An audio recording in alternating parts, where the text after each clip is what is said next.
Бала кезімде мен Алматыда 5-ші мектеп интернатта оқыдым, қазақ мектебі. Сол кездерде мына Сейфуллин даңғылымен ары бері жүрген кезде оң жағымызда түтіні бұрқырап, мұнарасы ұзын, үлкен бір индустриялық объекті көріп тұратын. Бұл не екенін білмеуші едім. Кейін білсем, бұл Алматының нөмірі 1-ші жылу электр станциясы екен. Осы өндіріске деген көңілім болып, жақсы көріп қалдым. Осы энергетиканы жақсы көріп қалғандықтан, ал Қазақ политехникалық институтының энергетикалық факультетіне 1-ші курсына студент болып кірдім.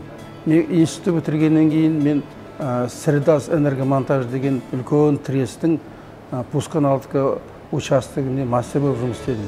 Бішкектегі ТЭЦ-та БКЗ 160-ты жұмысқа қостым.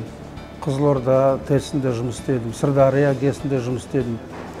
Содан кейін барып, мені институтқа, энергетикалық институтқа қайтадан шақырып алып, ректор білетін, себебі мен студент кезінде белгілі студент болғандықтан, сол институттың комсомол комитетінің хатшысы болып сайландым. Ол институттан кейін мені Алматы қалалық атқару комитетіне жұмысқа алды.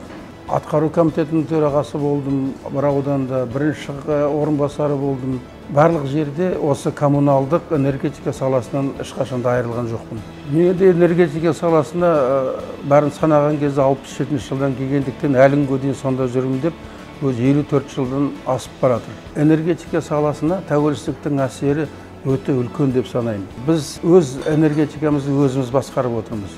Қазіргіде жұмысым өте жақсы. Қазақстандағы бүкіл энергетика мекемелерінде жұмыс істейтін қызметкерлердің құқын қолдау, оларды жақтау. Бізде сол 98 мекеме бар Қазақстанда.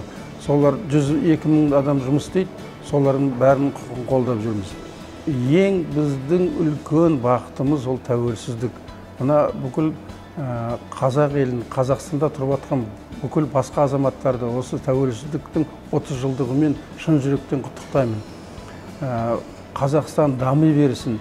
Біздің ол үлкен жетістігіміз, бақытымыз осы тәуелсіздігімізді қолдап, нығайтып, сол салада үлкен жұмыс істейік. Бәрімізге денсаулық тілеймін.